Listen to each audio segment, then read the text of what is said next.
Welcome, everyone, to our monthly Net of Light online teaching.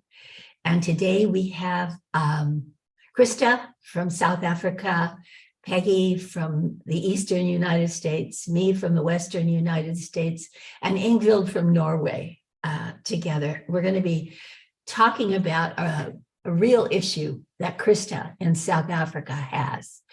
But before we start, we'll begin, as we always do, with the net of light, in order that our being together can do the most good for ourselves and all who join us. So Ingvild has agreed to lead us in the net of light meditation.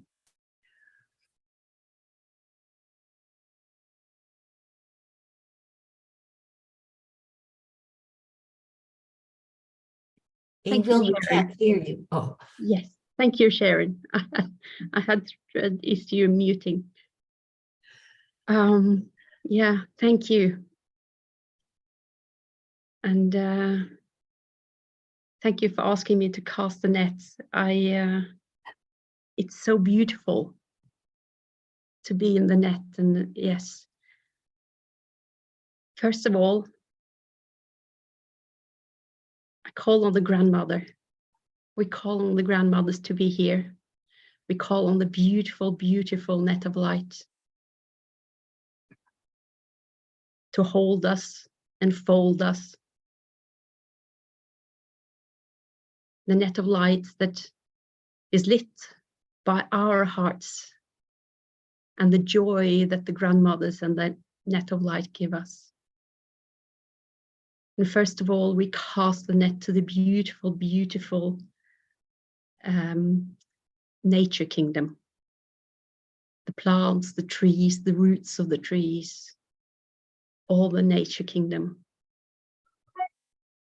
We cast the net to all the animals.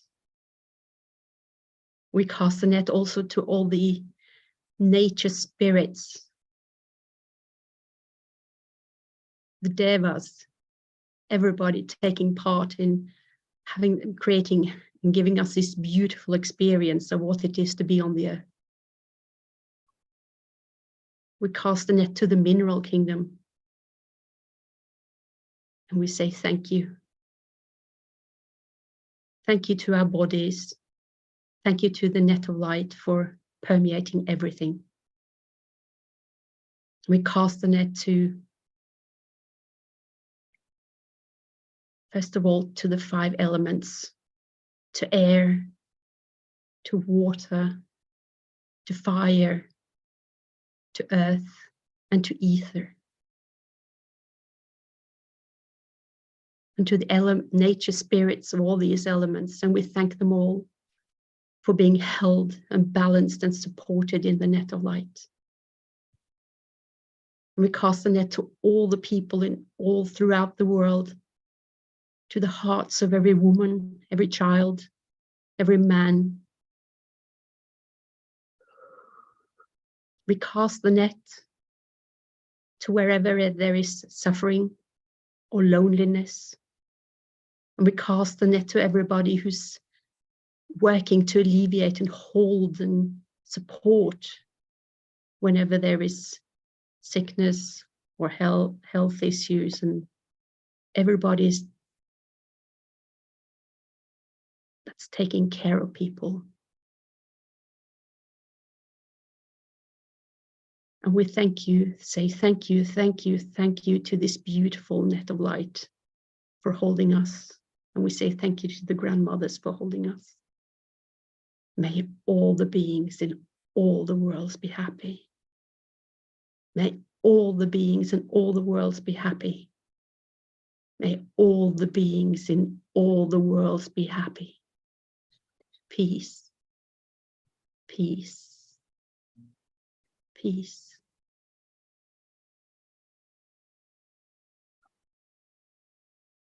may everyone in all the worlds be happy.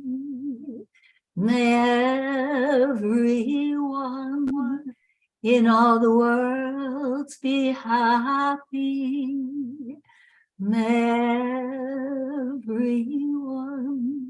in all the world be happy.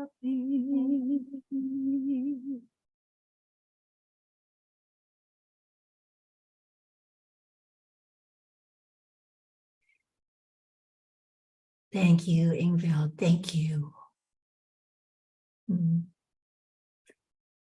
We come together like this every month to gather and learn and share what we're learning. We come together many, many times throughout the month in individual groups, in Zoom groups, in-person groups, and we'll be coming together in gatherings, larger gatherings soon. Our purpose is always the same: to deepen our connection with the divine, to deepen our connection with the divine within ourselves and with the divine within each other, and with the presence of the divine, the presence of God on earth, within everything that lives.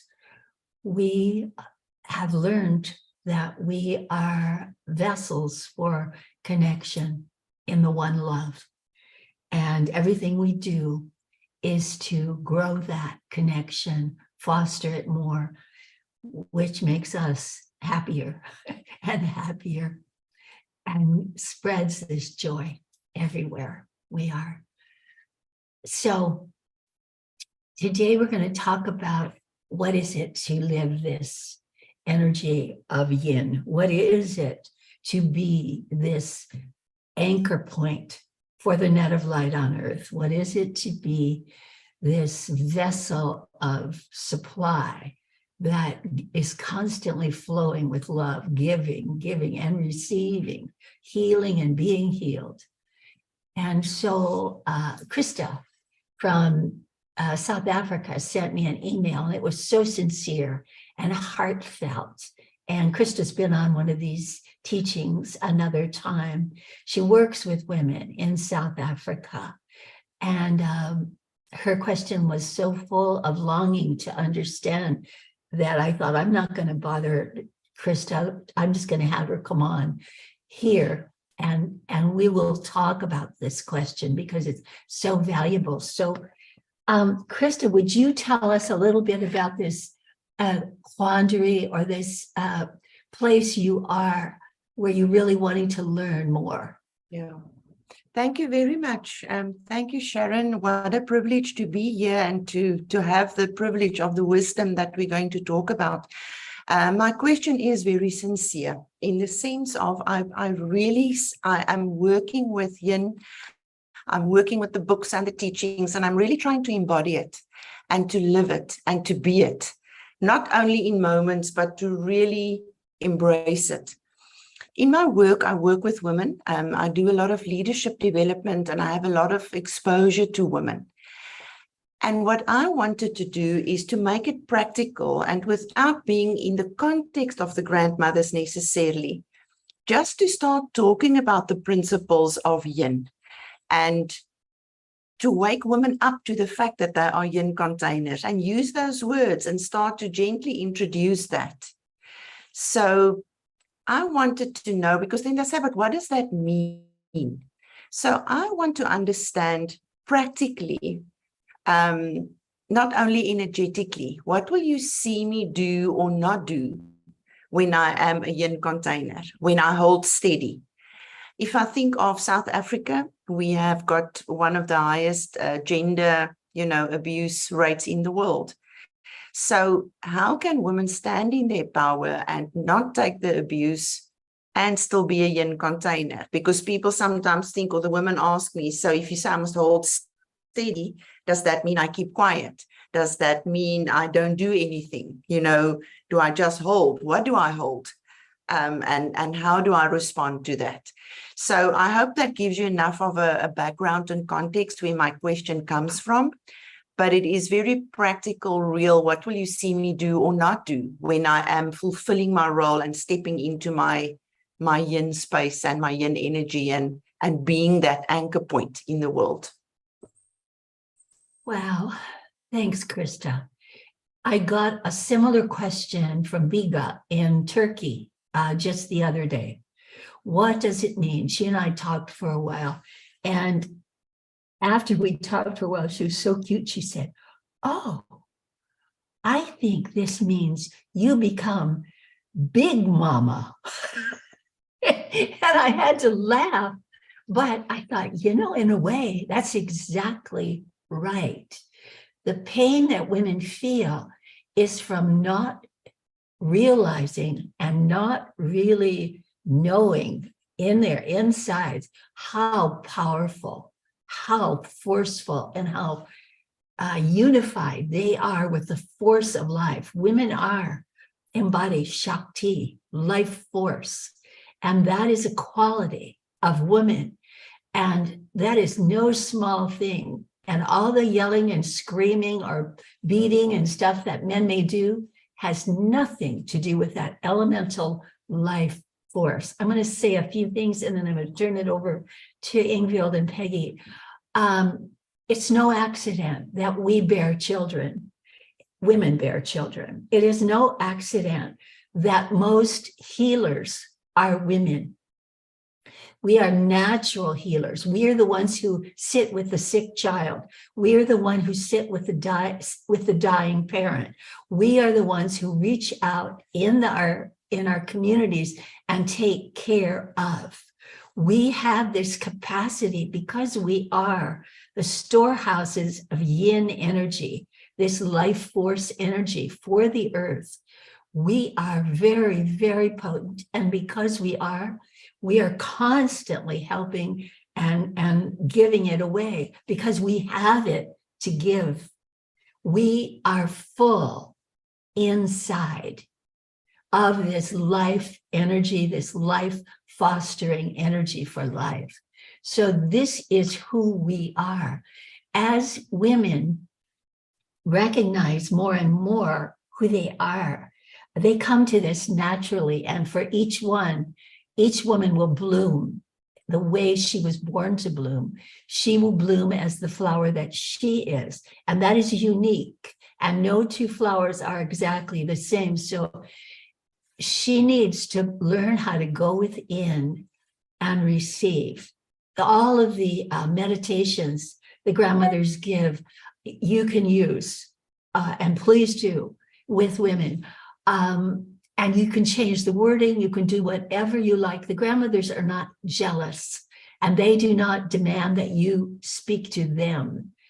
They don't care what form of the divine you call on. They say, just call. Do not try to get through this life right now. It's too hard without some help. So call.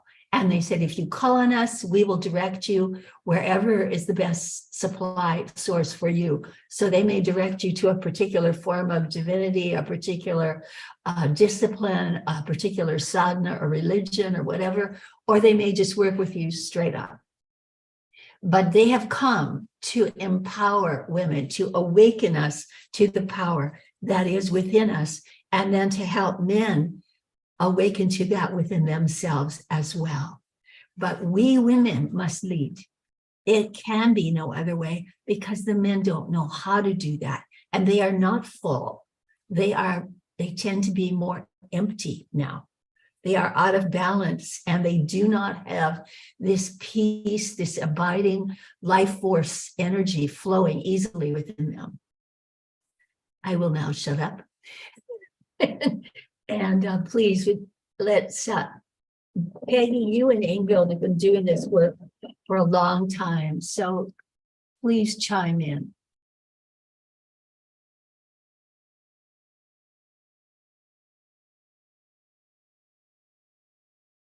Can't hear you, Peg.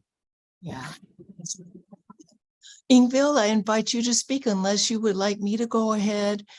I have many, many thoughts. They're a bit all over the map because Krista's questions were so poignant and they tapped something. The questions tapped a lot within me and much has risen to the surface as I've thought about the questions.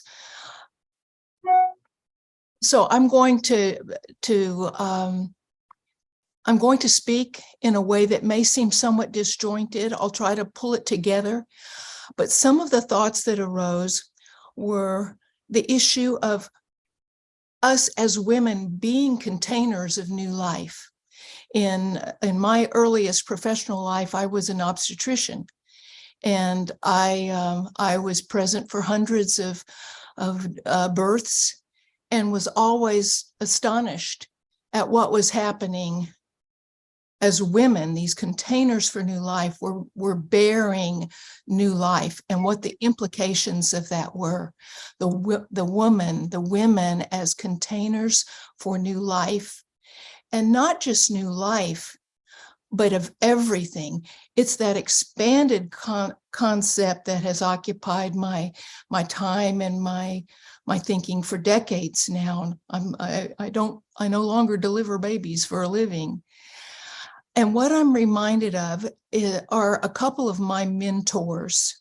One was a dear man, an Indian man, who was one of my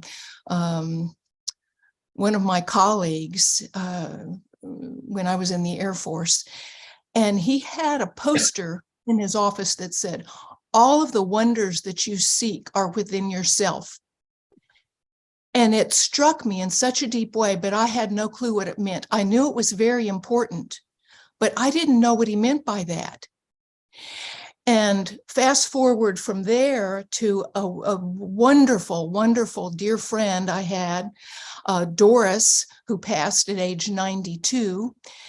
And Doris spoke from the pulpit about how we as women, she's the first person I ever heard speak of the divine feminine. And she said, "We contain it all. We contain it all." And that made me remember what my friend Raj from my Air Force days said on his poster, "All the wonders that you seek are within yourself." And then Doris, "We contain it all." So those ideas about containers have been, they've been an important part of my thinking and my practicing and my experimenting for many, many years now. And I do feel as if I have some personal experiences that have helped to develop my ability to contain it all. And I think this is the point that you're trying to drive at, Krista. How do you do it? It sounds great. What do you do? What's the practicality of it? And so rather than my just hogging center stage, I don't know, Ingvild, if you would like to speak to that, and then I can maybe address things you say and we can continue. But those are sort of the foundational ideas that I wanted to put on the table. Thank you, Peggy. My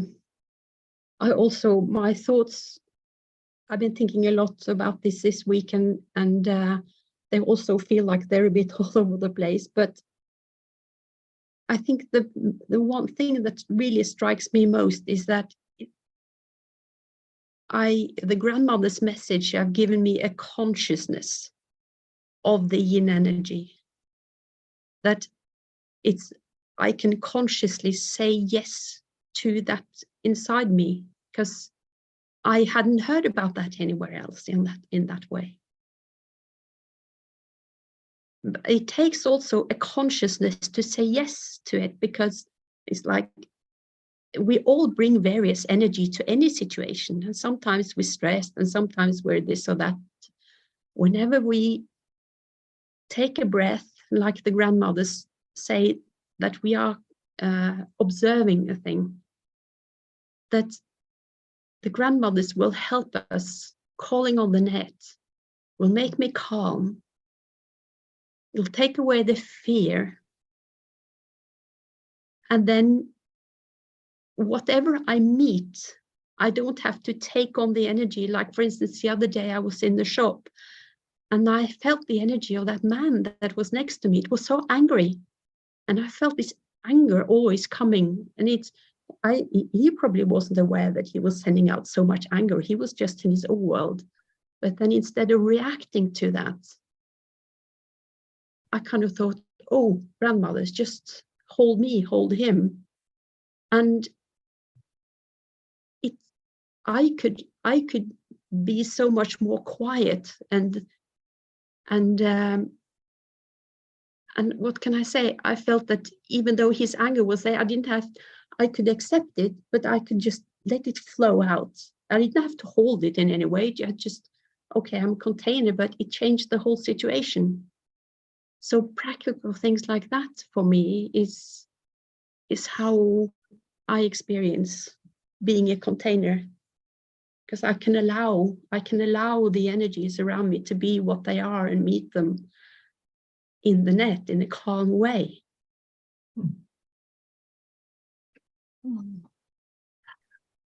Ingvild, I really appreciate the way you put that. I think it's a beautiful way to summarize a practical experience of it, and how do you deal with it in the present moment with a guy standing here, and you can just feel that energy, which is typically not a very pleasant thing. And yet you could exist peacefully next to it and hold it. It was what it was, so to speak. You brought up this idea about what can we do? What can we do? And it's a bit of an irony, it seems to me, that asking about what can we do when the whole goal is to how can I just be? How can I be with it? But the practicality aspect, Krista, that you were addressing, I had an idea about some of the things that I do, similar to what you described, Ingvild. And it sounds simplistic because it is. It's very simple, but I find it's helpful. And it's my ABCs of being in a mental construct. If I'm up in my head and I'm not just existing in my heart and containing it all, I'm reacting in judgment, like, why can't he just take his anger somewhere else? Why can't he just, that's my tendency if I'm reacting to somebody's emotions that are very unpleasant. And I hear myself do this. So I started my ABCs of asking, breathing, and centering. That's the ABC. So the ask is to ask the grandmothers, ask the divine, just take over. Okay, I can see this another way. I can tune the radio dial. I can tune into something else that is not up here, but is heart-centered and contains it all and can lovingly contain it all. So I ask, and then I breathe.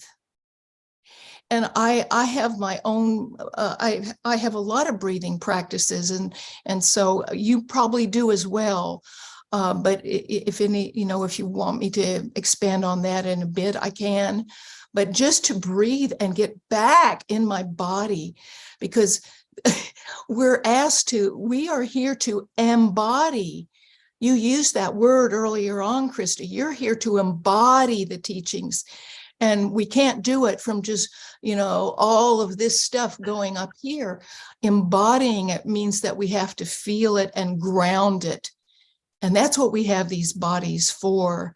So the breathing is very much helping us to ground.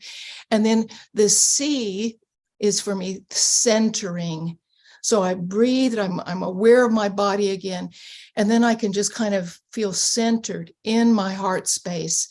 And that judgment kind of gets transformed from reactionary judgment to compassion. The centering allows me to have compassion, so that I don't have to get into that same kind of mental state that he's coming from. I don't have to mirror what's going on with the person next to me who is clearly not very comfortable or very happy in this world. So. Yeah, Krista, is any of this hitting home? Is any of this being helpful to you? Yes, it is extremely. Yes. So Yes. ask if there's more that you want or specific things, or if there's a question you have, go ahead and ask. Thank you very much. I think it is helping me a lot. And for me, it is confirming the direction I was going in. But I wanted to test because and I say test, I'm still sense making of it all. So I'm still busy learning and internalizing. So it's so helpful to get the practicalities for me. And for me, while you were talking, something that came up was almost to say, what would love do? You know, if a situation comes up, what would love do? You know, for me, that was something that just sparked immediately in me is what would love do in this situation, coming back to the examples, you know, Ingfield gave and Peggy gave, instead of the reaction, the judgment, the yang energy, so to speak, that lashing out, the outward. So for me, what would love do? That's what I'm sitting with at the moment.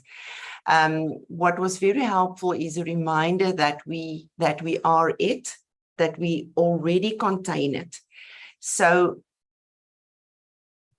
and the consciousness of waking up to it, that was also very, very helpful, because I'm thinking of women who are angry, who are hurt, who haven't woken up to this, that feel they need to fight the world, they need to prove a point, they need to, you know, and how to help them, or to wake them up, or to give them an alternative, to say, but there is another way. And maybe then the teachings do come in handy to help them with the consciousness, so that they know that they can make a different choice. So my question is maybe how to help women then to, is the teaching and the education the best way to do this? Is, you know, how to wake them up to the fact that they have a choice, or that to the fact that who they actually are as the yin container, that they can, you know, react or start realizing that they can do it differently, and they don't have to fight, and they don't have to, you know, because what happens, what I see around me is because men are so unhappy and angry and weak, women are stepping more and more into the male role, you know, in terms of carrying the responsibility, bringing in the money, looking after the kids, fixing things, doing things. So they're so busy being that, that they don't allow themselves time or the space to step into the, you know, life is hard. I need to survive. I need to, you know. So yeah, just some thoughts on that. Maybe that would be very helpful. Thank you very much. I'm enjoying our conversation. It's really so helpful.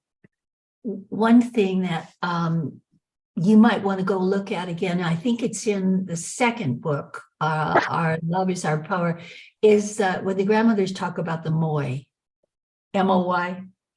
A lot of times it really helps women to name the combination boy-man, the large boy, which is what is called a moy, and the way that the male has gotten trapped in that place, and they are not able to really step into that place of being a man who looks for the highest good for his community, his family.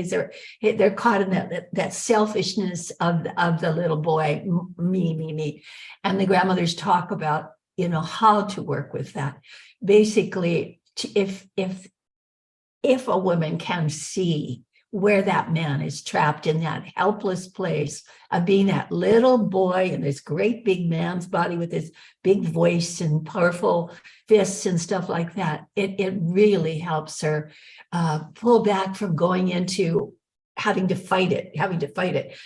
You can't fight a 2-year-old. You're never going to win if you fight a 2-year-old. But you do need to recognize, oh, that's a 2-year-old. That's what's going on. There was something else, but it flew out my mind. So that's all I have to offer right now.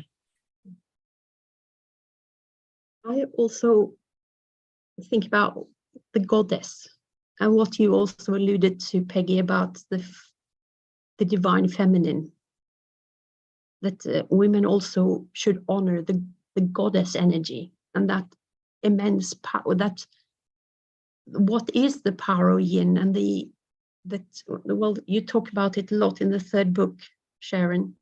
No, the fourth book, about return to the mother, return to love, and that energy of yin, the goddesses' names that needs to be spoken,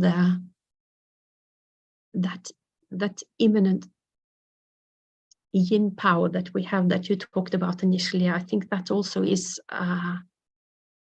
so good for women to hear. It's like when I read that, it's like I thought, oh yes, Freya, the Nordic goddess of love, yes. And I was saying her name a lot, for instance. So also we have this power in us that hasn't been acknowledged for centuries. And there's also, I just want to say one more thing. We talk a lot about the doing, but how it takes time to change from the doing to the being. And how it just, I took this with me in the English gathering. There was this Sarah made these, and I've been having this by my bedside. It says, step into the light and own it. And I've been looking at that for years, just looking at it. And from it not being something that I have to do, but it's something that I have to be. I have to own the light. That's one, anyway, also a thing that it's something different, but it takes a while because it's not easy to understand. So I understand that it's like, is the container? I understand questions like that. Yeah. Thanks, Ingo. Oh, Peggy, is there anything coming up for you? Well, I don't know that it directly addresses your most recent question, Krista, but I was so struck, and also from book 2, which I'm reading with a friend. And in book 2, Sharon, you wrote about yin being the mothership, the container. And that was such a powerful image for me. So I think when we're kind of adrift at sea, or if there's all this tumult at sea, lots of stormy waves, and realizing that we do who we are, the vastness of our beings.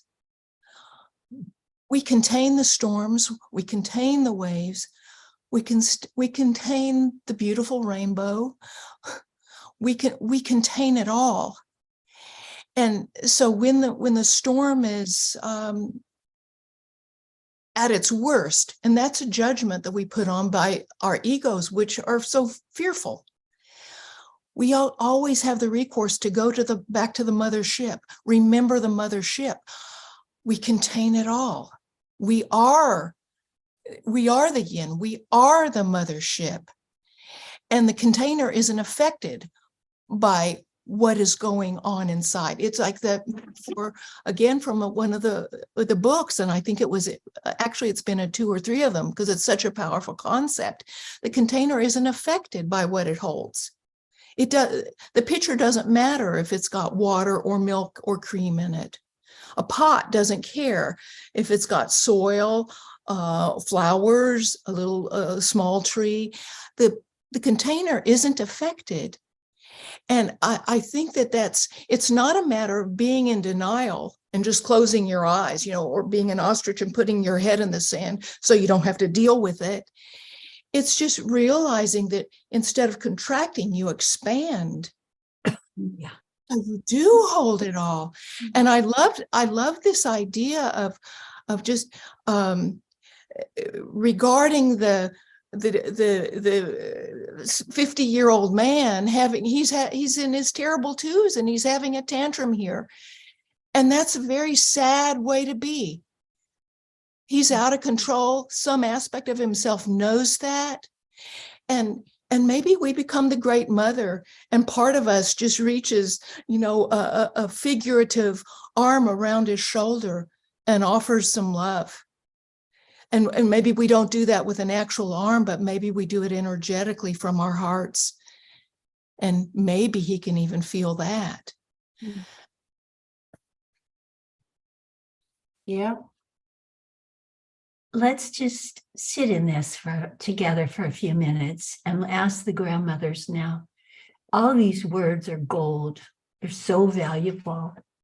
And each of us have spoken from our heart today to one another to help everyone everywhere, whoever hears this or can use any of this, be elevated by it. But let's just sit together now, inviting in the presence of the divine, however you think of that.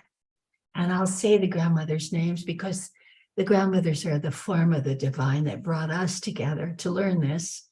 And they work with all forms. So all forms are here. And we gratefully call on the presence of the divine that is within us. And let yourself just kind of be curious and willing, happy to learn, and let yourself just be held now. Be held. So you don't have to do anything. Lots of information and lots of feelings and some wisdom was passed between us now, today. And it's all filtering in. And we ask the divine to take charge of that and let everything filter in to where it's needed the most. The grandmothers have promised that we're always learning and always growing more, always able to take in more love. Our capacity, the capacity to receive love is growing within us every moment with every breath. So as you breathe now, just be aware that there's more settling in, more nestling in, more infilling of good, way beyond what you can keep track of, way beyond all the machinations of the mind. The learning is so great, and our capacity to receive love has become and is becoming so great that we can't even keep track of it. It's huge. And we just let ourselves float in that now, being held in love, rocked and held, as we breathe and take in all the good that's got our name on it. Everything that we're ready to learn now, we are learning. All that we're ready to take in now, we're taking in.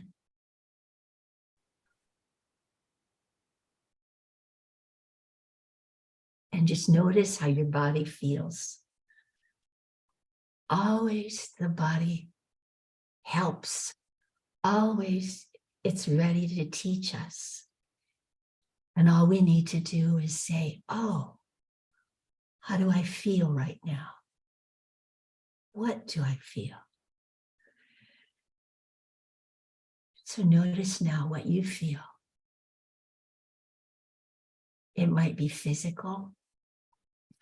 It might be an image. It might be a temperature feeling or a feeling of texture or softness or hardness. It might be a memory. Might be a song.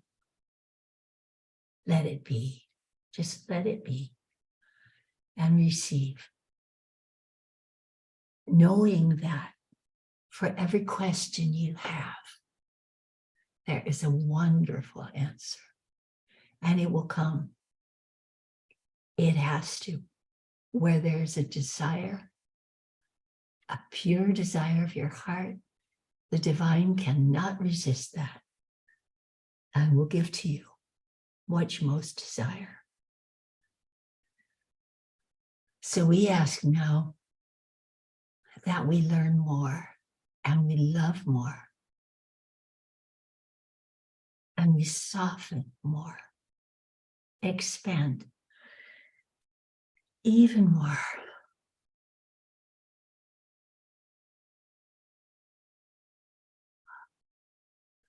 And feel your body.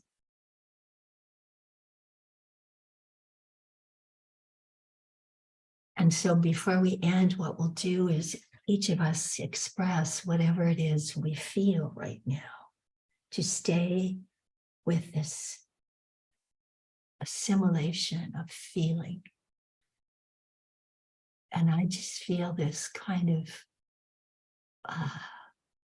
waving, fluttering, softening energy rolling in, rolling in. And everybody else can share too. Please do. I feel as if I'm being rocked. It's rocking as if I'm in a rocking chair, just moving back and forth. Very soothing. It's like a mother soothing a child in a rocking chair.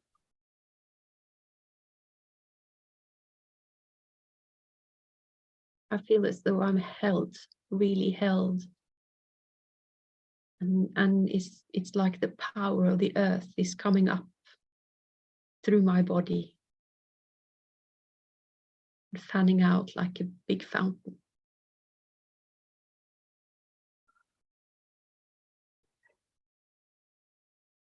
For me, it is an immense sense of my capacity, of the capacity that I have, thinking about it, feeling it, sensing it in my body, to love, to nourish, to hold, and that deep knowing, a deep knowing that that is so.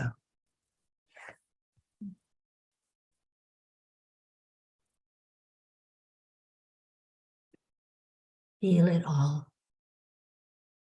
Let yourself be as you are. Feel it all. You are this and so much more. Net of light,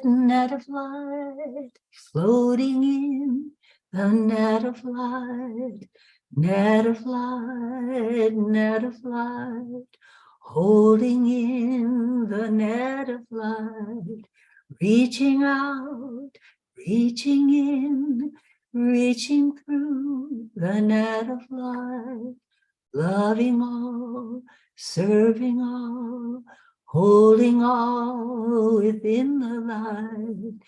Net of light, net of light, net of love, net of light, net of light, net of light.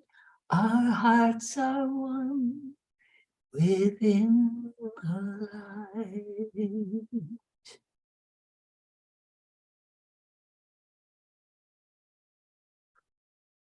See you again on the first Sunday next month.